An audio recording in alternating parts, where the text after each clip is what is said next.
Welcome back to Poorly Educated Today in the News. Well, folks, if you woke up this morning hoping the world had calmed down, I got some bad news. The Middle East is still on fire. Congress is arguing over money like cousins fighting over grandma's casserole dish. Gas prices are climbing faster than a squirrel on a bird feeder, and the economy is making noises that mechanics usually describe as, "That's gonna be expensive." We've got missiles flying, judges yelling, politicians panicking, and enough geopolitical drama to make a reality TV producer ask everybody to tone it down. So grab a cup of coffee, a cold drink, or whatever helps you survive modern civilization, because today's news looks like somebody backed a dump truck full of chaos into the middle of the highway. Segment 1: America and Iran invent the double blockade. The big story today is the United States and Iran are still locked in what everybody keeps calling a dual blockade, which sounds like something two angry cousins do at Thanksgiving when one parks a tractor behind the other one's truck. Iran is choking off the Strait of Hormuz. America is blockading Iranian ports, and the whole planet is watching like a cashier during a rotisserie chicken fight. The war was supposed to be fast, clean, and strategic, which is government talk, for they guessed wrong with very expensive equipment. Instead, drones are getting shot down, bases in Kuwait are catching missile traffic, and oil prices are climbing like a raccoon in a church steeple. And the wild part is everybody is still saying diplomacy is alive, even though diplomacy currently looks like a possum with a tiny briefcase next to it.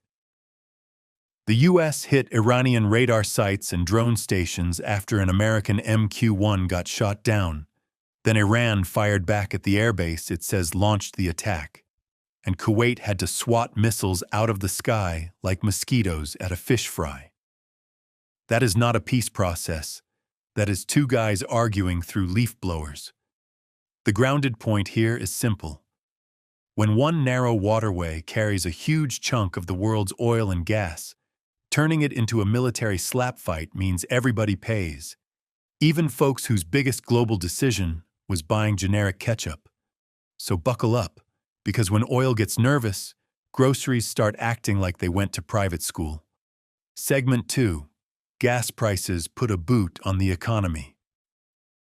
Because the Strait of Hormuz is basically the world economy's garden hose, and right now, two governments are standing on it wearing steel-toed boots.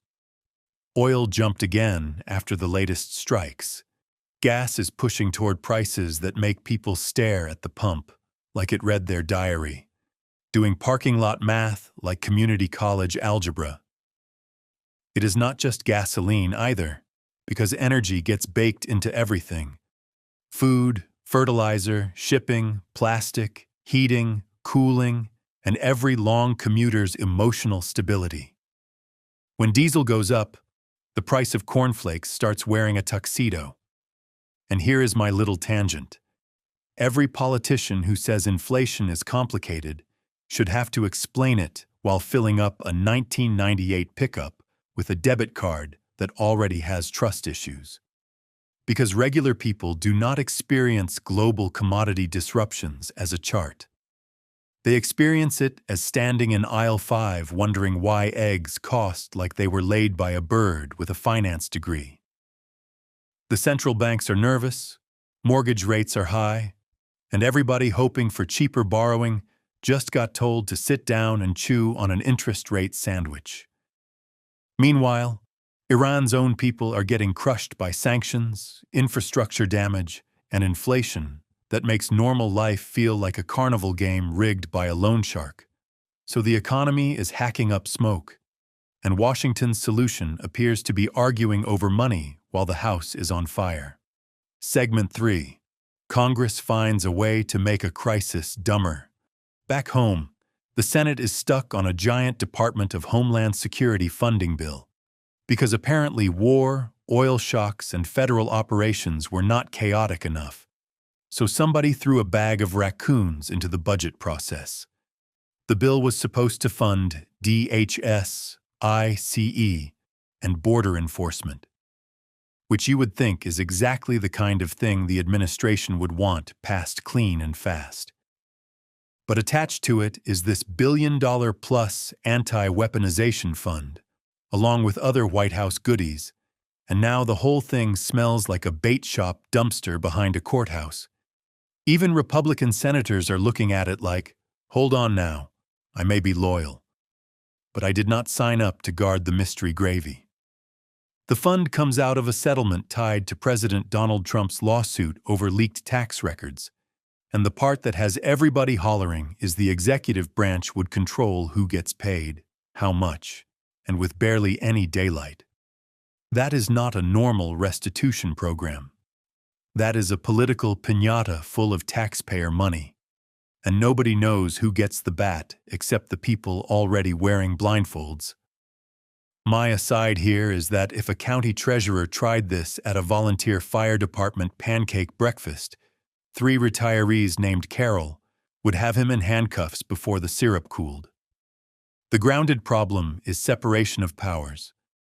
Congress controls spending for a reason, because otherwise every president could invent a personal justice vending machine and shake it until cash falls out. And right when the government needs trust, it is acting like a man selling storm shelters out of a van during a tornado warning. Segment 4. Judges and Congress start grabbing the steering wheel. Now the courts have jumped in, because the anti-weaponization fund got so weird that even retired federal judges looked up from their crossword puzzles and said, absolutely not. Bring me my robe-shaped fighting pants. A group of retired judges called the settlement collusive and warned it could be a fraud on the court, which is judge language for this thing smells worse than a freezer full of catfish after a power outage. One federal judge reopened the case to look at the settlement. Another froze the fund before money could start moving, and the Justice Department is acting offended that anyone would question the executive branch creating a giant political payout machine. That is like a raccoon being shocked you noticed it wearing your oven mitts. At the same time, Congress is reviving the war powers' fight over the Iran conflict, because presidents are not supposed to run undeclared wars forever by calling every new explosion defensive. The House has been close before, and now support is shifting toward a vote that says, get authorization or get out of the war lane. My tangent is that Washington treats the Constitution like an owner's manual in a used truck. Everybody swears it is important, but nobody opens it until smoke comes out of the dashboard. The serious point is this. When war powers, spending powers, and law enforcement funding all become one giant loyalty test, the system stops looking like checks and balances and starts looking like a bar fight with paperwork. And if the adults do not grab the wheel soon, the truck is headed straight for the fireworks tent. Segment 5. The whole map is turning into a panic quilt. While all that is happening, the Middle East keeps spreading the chaos around like somebody dropped a jar of glitter in a ceiling fan. Israel is escalating strikes in Lebanon against Hezbollah. Hezbollah keeps launching rockets and drones. And every ceasefire in the region seems to come with fine print that says expires whenever somebody gets mad before lunch. Iran is tying any broader deal to Lebanon calming down. Israel is saying there will be no calm while Hezbollah attacks continue, and U.S. diplomats are trying to stitch a peace plan together with dental floss and a flashlight. That is geopolitical absurdity at full volume. One war needs another war to calm down before the first war can even pretend to stop being a war.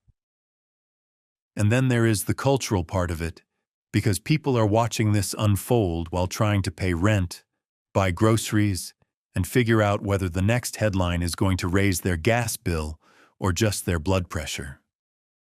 World leaders keep talking about leverage and deterrence, but regular folks hear that and think, "Sir, my leverage is 3 coupons and a check engine light." America is currently trying to juggle a war, An oil crisis, a court fight, a budget brawl, Lebanon, Kuwait, Iran, and inflation, while wearing oven mitts on a ladder in a thunderstorm. But the grounded truth is uglier. When leaders confuse toughness with escalation and loyalty with governance, the bill always rolls downhill. And somehow that bill lands in the mailbox of the person who did not order the war, did not write the settlement, and just wanted ground beef to stop acting like a luxury vehicle. In conclusion, today's news is basically one long warning label wrapped around a gas receipt.